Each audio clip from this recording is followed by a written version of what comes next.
साहिब बंदगी सतनाम। सदगुरु मदन साहिब की जय, सदगुरु कबीर साहिब की जय, परम पुरुष परमात्मा की जय, सदगुरु बैराग साहिब की जय। आज का विषय है गुरु और चेले का, गुरु और शिष्य का। इस विषय में एक ज्ञान आजकल ज़्यादा चल रहा है कि गुरु की जरूरत नहीं होती, शब्द गुरु की जरूरत होती है। जो शब्द गुरु है वो गुरु से ही प्राप्त होता है। कहता देही गुरु से प्राप्त नहीं होगा कुछ भी। देही गुरु सिर्फ शरीर तक सीमित होता है, वो आपको यहां तक ही ज्ञान देगा। अगर उन लोगों से ये पूछा जाए कि देही गुरु की जरूरत नहीं होती, आप लोगों को ज्ञान कहां से मिलेगा?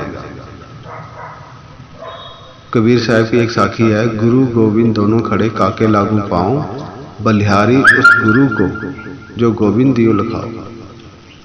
क्योंकि गुरु ही, पहली बात तो शरीर की बात ही नहीं है, इसमें देही गुरु की भी बात नहीं है। जिस शब्द की बात तुम शब्द की कर रहे हो वो शब्द तो गुरु में भी है और तुम्हारे में भी है। और एक आत्मा और एक गुरु एक ही अवस्था होती है, तो वो शरीर में ही मिलेगी आपको। शरीर को साइड में रखकर जो चेला गुरु से ज्ञान लेता है और गुरु से ज्ञान लेके गुरु को ही ज्ञान को खंडित कर देता है और गुरु को ज्ञान देने लग जाता है, वो व्यक्ति कभी मुक्ति नहीं हो सकता। वो औरों को ज्ञान तो देने लग जाएगा, साधु भी बन जाएगा, लोग उसके पीछे भी लग जाएंगे। क्या उसे मुक्ति मिल जाएगी? पर वो जनता को, उन लोगों को नहीं पता कि ये ज्ञान इसने कैसे अर्जित किया है। और लोग गुरु को बदनाम कर देते हैं कि गुरु के पास कोई ज्ञान नहीं है, ये थ्योरी गलत है, ये गलत थ्योरी से ज्ञान दे रहे हैं। जब खुद वो जानता नहीं था तब ये बात नहीं थी उसके पास। गुरु की संगत करके, साध संगत करके, उसने संगत में गुरु से जुड़ने के बाद ये ज्ञान प्राप्त किया। ज्ञान प्राप्त करने के बाद वो व्यक्ति खुद स्वयं साधु और गुरु बन गया, तो वो गुरु को ऐसे लोग दोषी मानने लग जाते हैं कि जो गुरु ने ज्ञान दिया उससे मुक्ति नहीं होनी है, थ्योरी गलत है। एक बैराग साहब, हमारे गुरु जी, उनके पास एक शिष्य आया था नवे शहर से, हिमाचल का है वो। उसका मैं नाम नहीं लूंगा, नाम लेना भी गुनाह है ऐसे व्यक्तियों का। तो वो व्यक्ति ने गुरु की सेवा करके, गुरु से जुड़ने के बाद आप खुद ही गुरु बन गया। गुरु से घर में बैठे ही सर्टिफिकेट ले लिया, गुलगोटी ले ली। तो कहने का मतलब क्या होता है कि भी इंसान जब गुरु से ज्ञान लेता है तो गुरु को ही ज्ञान को गलत ठहराने लग जाता है कि जो गुरु ज्ञान दे रहा है वो ज्ञान से मुक्ति नहीं होनी है। मैं गुरु को कई बार मना कर चुका हूं कि इस ज्ञान से मुक्ति नहीं होनी। तो गुरु ने भी कहा कि हम तुम्हारे कहने से थोड़ी चलेंगे, ये मेरा सनातन शब्द है। जिस शब्द की उन्होंने गुरु साहब ने बात करी, तो वो बात इस अमाम तक पहुंच चुकी है कि भी वो खुद गुरु बन के लोगों को भ्रमित कर रहा है और जनता भ्रमित हो रही है कि जनता को नहीं पता कि इसका गुरु कौन है।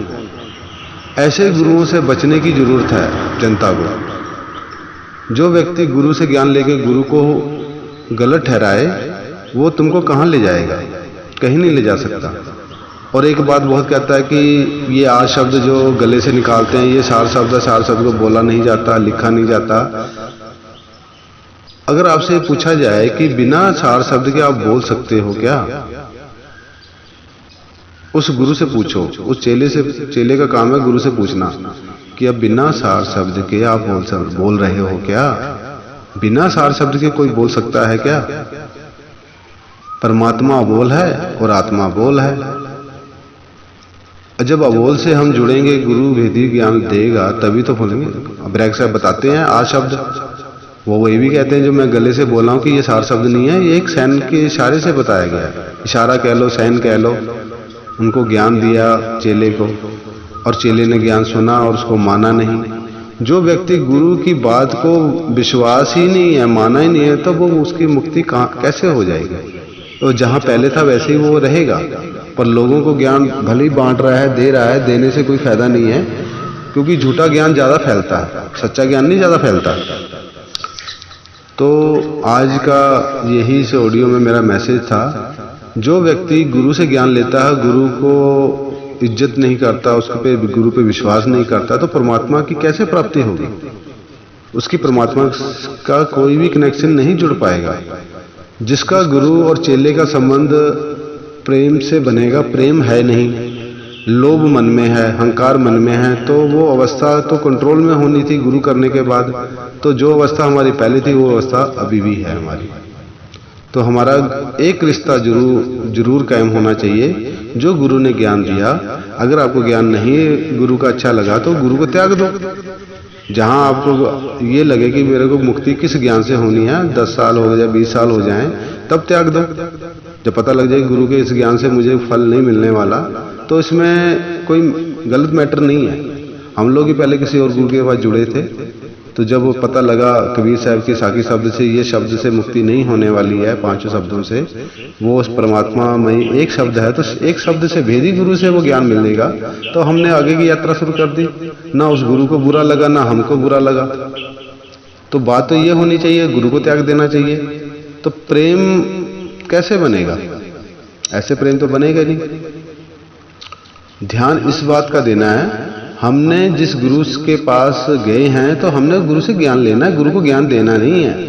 इस ऑडियो में यही मैसेज मैं देना चाहता हूं, जिस गुरु के पास तुमने जुड़े हो, तुमको उससे लेना है, उससे लेके उसको देना नहीं है। ये चेले का फर्ज बनता है, ये चेले का महत्व है। तो अगर मुझे संतुष्टि नहीं होती है तो मुझे ज्ञान को और गुरु को छोड़ देना चाहिए। मेरे को पता लग गया है, मैंने 5 साल 2 साल भक्ति करी है, कोई बात नहीं, मुझे कुछ ना कुछ तो प्राप्त हुआ ना, तो छोड़ दो। लोग इधर से उधर जा ही रहे हैं, उधर से उधर जा रहे हैं, और वैदिक गुरु को भी छोड़ देते हैं, तो कोई दिक्कत वाली बात नहीं। इसमें विशेष बात यही कहना चाहता हूं, गुरु से जब तक प्रेम नहीं होगा, जो गुरु से प्रेम नहीं होगा, तो गुरु की कही हुई बात से भी प्रेम नहीं होगा। जो गुरु ने कहा उस पे विश्वास, और कबीर साहब ने भी विश्वास ही आगे रखा। ये शब्द जो बताया गुरु ने, क्या कुछ भी बताया, तो उसका ज्ञान पर विश्वास होना, विश्वास ही प्रेम है, प्रेम ही विश्वास है। तो मैं इसके विषय के बारे में फिर दोबारा बोलूंगा। साहेबन की सतनाम, सतगुरु बैराग साहब की जय, सतगुरु मदन साहब की जय, सतगुरु कबीर साहब की जय, सब संतों की जय, सारे समाज की जय, आज के विषय की जय। जो मेरे से कोई गलती से, मुझसे कोई शब्द निकल गया हो तो अपने भाई समझ के माफ कर देना। तो मेरा कहने का मतलब यही था कि गुरु से प्रेम करो, और गुरु के कही हुई बात पे भी प्रेम हो जाएगा। गुरु ने जो हमें दिया है उसी से हमारा कल्याण है। साहेबान की सतनाम, सतगुरु बैराग साहब।